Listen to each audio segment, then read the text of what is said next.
Saudara, dari sekian pejabat baru di lingkungan Kementerian Keuangan yang baru dilantik Menteri Keuangan Sri Mulyani pagi tadi, ada dua nama yang menarik disoroti, yaitu Bimo Wijayanto sebagai Direktur Jenderal Pajak, lalu Jaka Budi Utama sebagai Direktur Jenderal Bea Cukai. Selain ada latar belakang militer, keduanya telah terlebih dahulu menemui Presiden Prabowo Subianto di Istana Negara sebelum dilantik hari ini.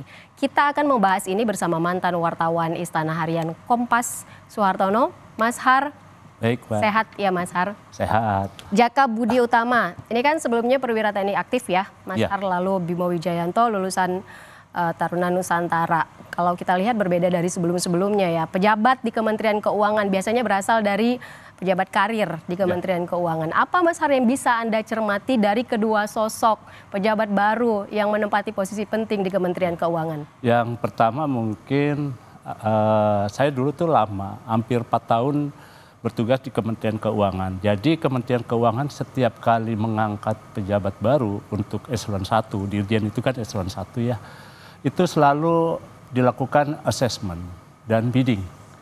Biasanya dibentuk panitia seleksi untuk memilih calon yang terbaik gitu ya. Nah kalau ini kelihatannya ada mungkin pilihan presiden ya, karena ada tujuan tertentu yang ingin dilakukan presiden, jadi tidak melalui assessment lagi. Nah yang biasanya juga pejabat-pejabat karir di Kementerian Keuangan, terutama Dirjen Pajak, Dirjen Bea Cukai, itu tuh biasanya lulusan sekolah tinggi akuntansi. Jadi dia Politeknik Keuangan Negara biasanya. Nah ini kan enggak ya. Jadi Pak Jaka itu Akmil tahun 90. Sedangkan Pak Bimo itu sekolah Taruna Nusantara tahun 95 ya. Bahwa Pak Bimo memang dia lulusan Gajah Mada dan pernah di kantor staf presiden. Saya juga pernah kenal beliau.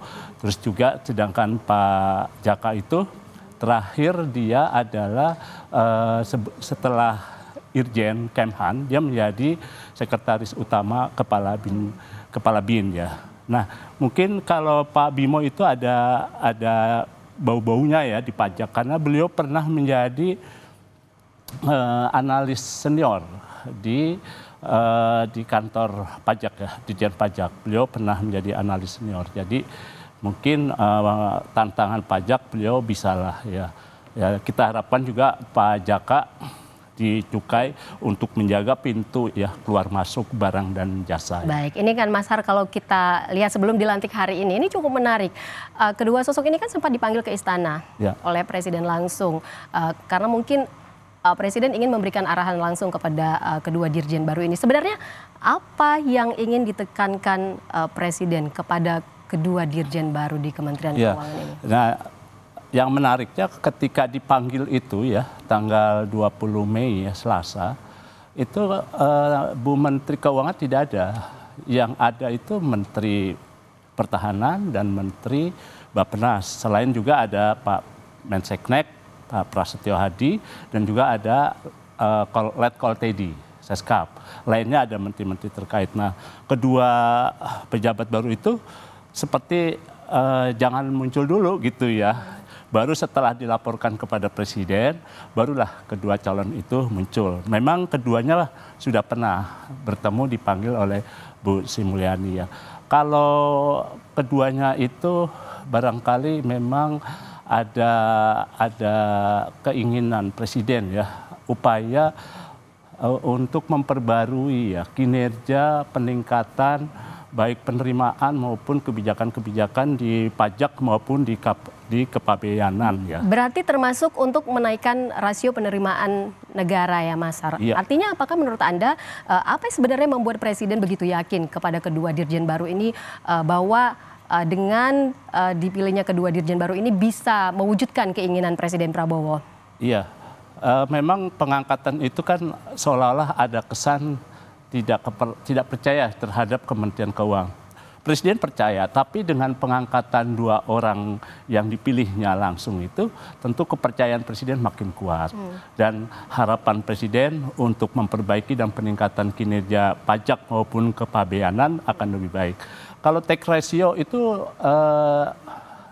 dari dulu itu kan rendah ya dibandingkan dengan jumlah penduduk kita yang terus bertambah. Sekarang itu 280 juta jiwa ya. Sedangkan tax ratio kita tuh sekarang masih sekitar 10. Tahun-tahun lalu itu 8, 9, 10%. Nah sekarang itu targetnya untuk APBN 2025 itu 10,sekitar 70% sampai 11%. Nah kedua pejabat baru yang diangkat ini tentu Presiden berharap bukan cuma mengamankan penerimaan negara pajak dan bea cukai, tapi juga bisa meningkatkan tax rasionya perpajakan ya. Karena target 5 tahun ke depan ya, 2045 ya, bukan 5 tahun ke depan ya, tapi 2045 kita itu mencapai tax ratio itu sekitar 18-20%. Jadi cukup tinggi. Memang harapannya tinggi terhadap dua pejabat. Mudah-mudahan hari ini sudah dilantik. Kita harapkan dengan dilantiknya 2 dirjen baru di Kementerian Keuangan ini bisa mewujudkan keinginan pemerintah, keinginan Presiden Prabowo untuk menaikkan rasio penerimaan negara, gitu ya. Betul, Mas Har, terima kasih banyak sudah bergabung bersama kami di Kompas TV. Primadona soalnya itu pajak. 80% penerimaan negara itu dari pajak dan bea cukai. Baik, terima kasih banyak Mas Har sudah bergabung bersama kami.